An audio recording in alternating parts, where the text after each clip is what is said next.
Hello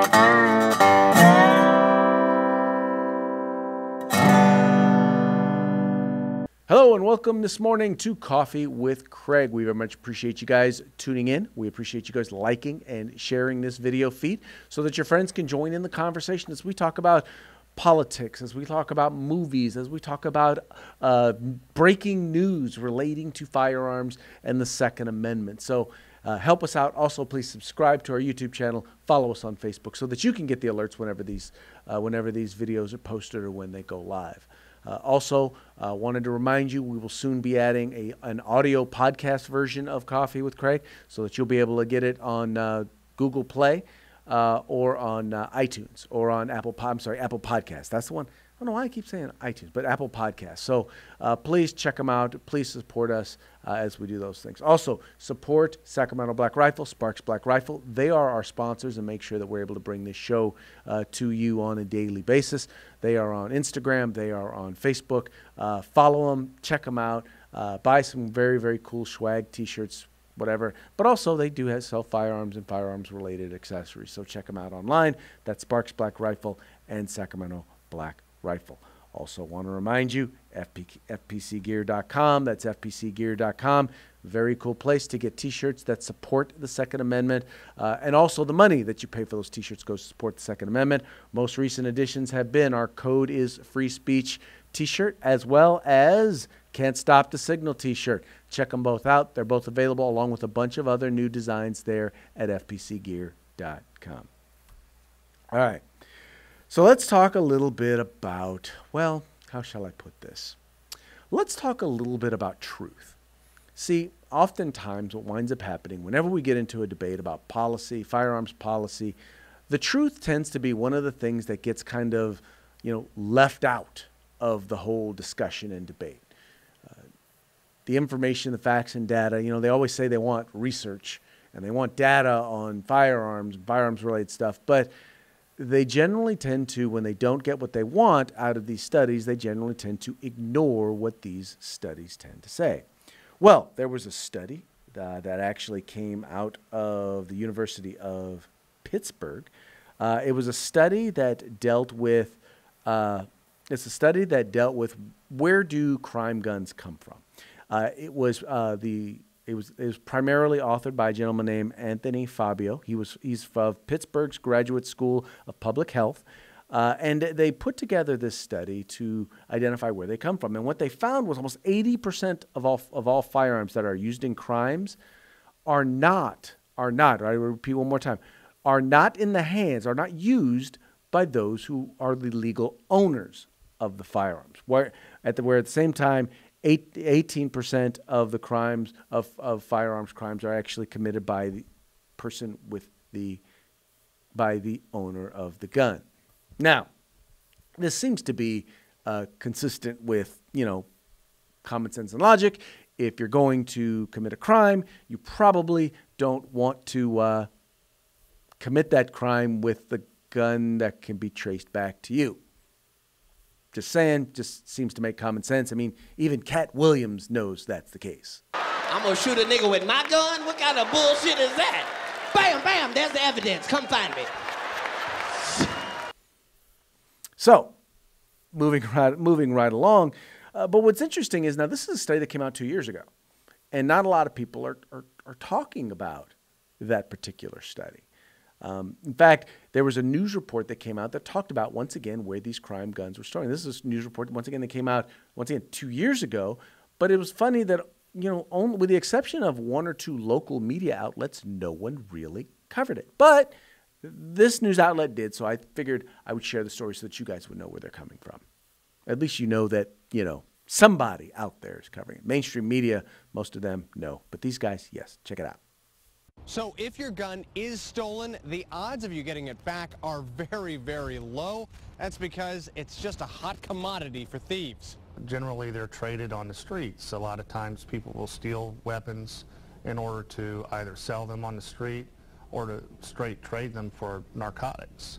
We talk about gun crime a lot, but this study from the University of Chicago Crime Lab went a step further, interviewing nearly 100 jail inmates in Illinois, asking them where they got their guns. This is insight we haven't gotten before. I interviewed one of the directors of the study, the co-director of the Chicago Crime Lab, Harold Pollack, via Skype. The gist of things, criminals usually get their guns from a pal, somebody they know. But there's someone close to them who, in a position of trust, that they can turn to, who can either buy that gun legally themselves, or can get hold of an illegal gun that's been passed around. And that gun can get passed around for years. Most stolen guns recovered have an average age of 10 years, but the average criminal only holds on to it for 6 months. Pollack says background checks when the guns are first bought have helped make guns tougher for criminals to get. There's no one thing that's going to be the polio vaccine, but there are a lot of choke points that we can deal with to make it just a little bit harder to get an illegal gun.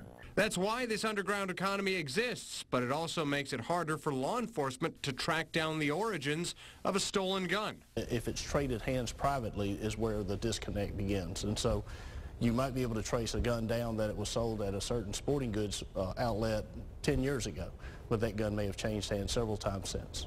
There's no way of knowing how many stolen guns are swapped around by criminals, but there are thousands that end up stolen every year. All right, so let's talk a little bit about what the study actually says. Well, one of the things, and we already noted this, less than 1/5 of all gun crimes are committed by the owner of the firearm. So a lot of the laws in which you are talking about, a lot of the laws in which they're trying to put into place, really would have absolutely no effect since, well, the firearms generally are obtained some other way than legally. So when you start talking about registration, it really doesn't matter, because what criminal, once again, is going to, well, what intelligent criminal is going to commit a crime with a firearm that can be traced back to them? Not a very smart criminal, but nonetheless, in most cases, a lot of the issues, a lot of the laws that they're proposing really aren't going to have any effect, once again, for that very reason. Now, they noted that 30% of the firearms that were found at a crime scene were actually lost or stolen. All right, what they've also found, though, was that even 40% of those, the person didn't even know that the firearm was missing, or at least they didn't report it stolen to police. Now, that means one of two things. That either means that an individual is not keeping very good track of their firearms. That means that somebody who, you know, they're part of the, I bought a firearm one day and I stuck it in a box and put it on my shelf in order to feel safe. You know, they're people who obviously are not very responsible gun owners. Or we're talking about straw purchases, which, you know, is something that really needs to be dealt with. Now, it's not just though, but here's the thing now. So now there's 10 states that actually have laws that deal with storage. In other words, making sure that you're safely storing your firearm. The problem with these laws and the problem with the way in which they're largely implemented is they don't really do any good. They don't do good because, number one, unless you're going to go and you're going to start inspecting people's homes to make sure their firearms are stored safely. And I'm like, is that sort of Gestapo's tactics that we're going to start to use? We're going to start going to someone's home and inspecting their home to make sure that their firearm is stored is stored the way you want it to be stored. The other thing is the requiring for individuals to store their firearms, you know, separately from their ammunition.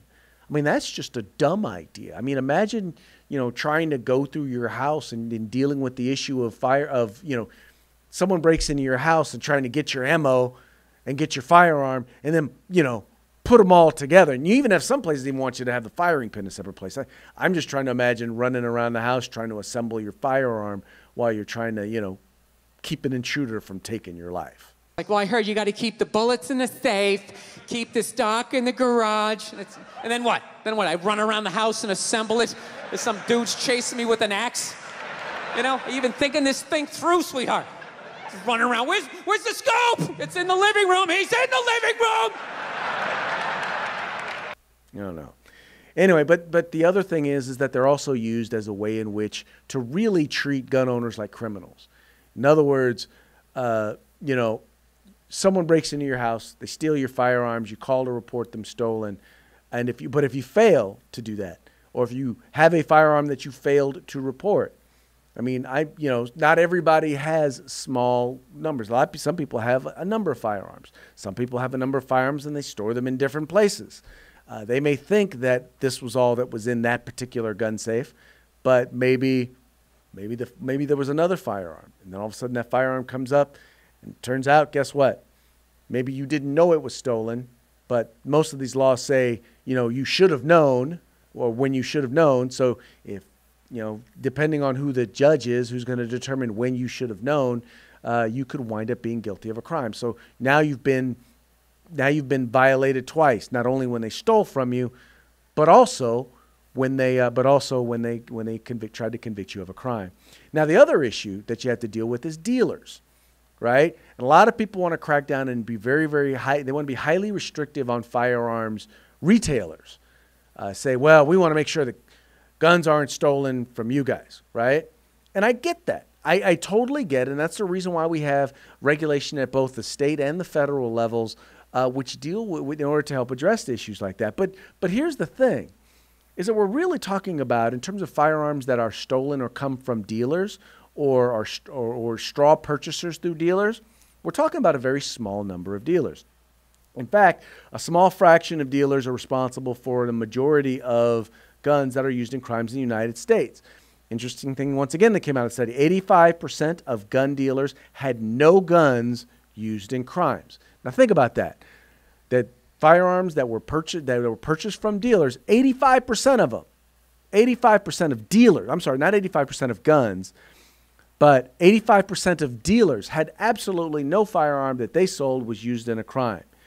Meanwhile, 1% of dealers accounted for nearly 6 in 10, 60% of guns traced in the year of this particular study. Now, if you have 1% of firearms dealers, and you're finding that 60% of the firearms are traceable to those 1% of dealers, maybe it's time to start taking a look at those dealers.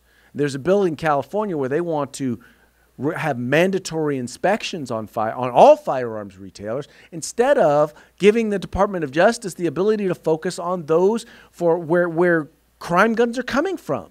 If you can determine that crime guns are being traced back to a particular firearms retailer, then maybe you need to take the limited resources that you have, California DOJ, and focus on them, as opposed to every year going after dealers who, for the most part, who, as we already know, are following the law. But once again, most of these laws, most of these regulations are not about trying to prevent gun violence. It's about regulating firearms out of existence. It's about taxing firearms out of existence. Because as this study shows, which is interesting because, there's not supposed to be any studies on firearms and gun violence. Supposedly nobody can do them. But yet and still we have the study. Anyway, but it just lets you know, once again, that their goal is not regulating away gun violence. It's regulating away gun ownership and making it so onerous and so expensive. And, if I'll put it to you this way, if that is not their goal, and I'll give them a small smidgen of benefit of the doubt, if that's not their goal, well, then they need to take a look at this study. They need to take a look at this information and, alter some of their proposals and actually start to offer some proposals that actually make sense, that help keep guns out of the hands of bad people while at the same time not restricting the rights of law-abiding citizens. Well, everyone, that's going to be it for today's Coffee with Craig. I thank you so much for tuning in. I thank you for paying attention. I thank you for being a part of the fight for our constitutional right to keep and bear arms and being a part of the fight for our civil rights. Remember, we got to use them or we're going to lose them. You guys take care. If you like our videos, follow, subscribe, like, and share.